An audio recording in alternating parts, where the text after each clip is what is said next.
Hi, I'm Molly. I work for Templeton Robinson in our Holywood branch, and today we've got some questions on the selling process. So to kick us off, we have, how can I best prepare my property for sale?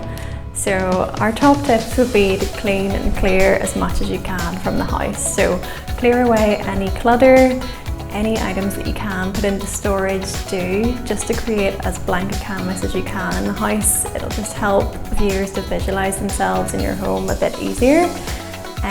Clean up any spots and refresh any paint that you can. So any areas that need a bit of attention inside or outside, make sure that those are looking fresh. Check that your front and back gardens are looking nice and neat. And finally, if you can, and if it suits you, get a for sale board up with your chosen agent.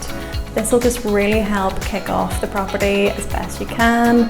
It helps generate a bit of interest before it even hits the websites, and it's just a great first step in the selling process.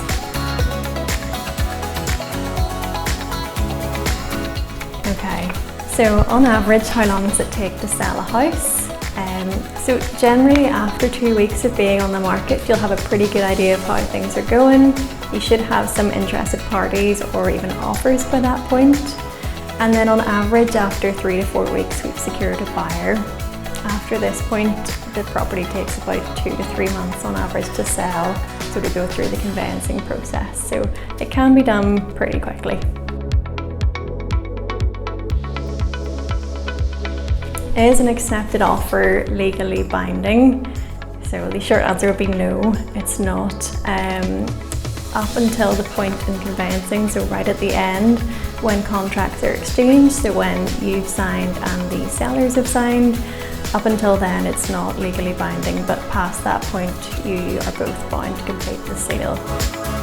So, how do you value a property, and what factors do you take into consideration?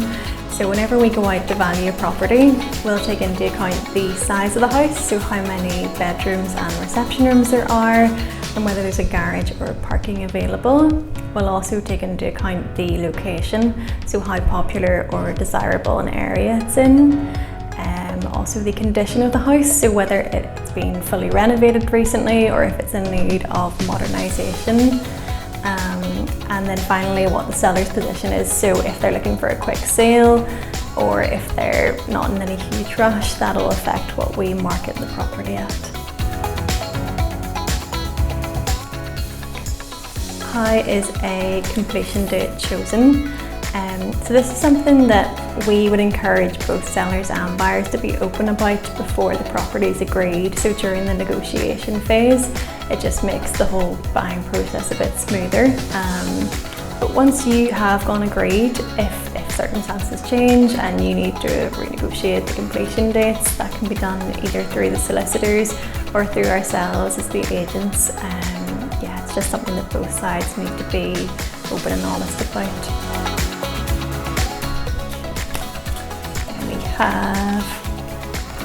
Do you bring all offers to vendors even if they seem low? So yes, we do. Even if the offers are far too low in our opinion, we still bring them to the owners. It's at the end of the day their decision, it's not ours to make, so all offers are reported to the owners of the house.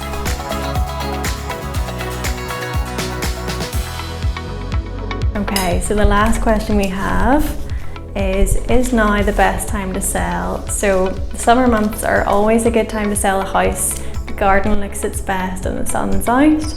In terms of what the market's like, there are still plenty of buyers out there. We're still having that issue where there isn't enough supply for the demand that we have.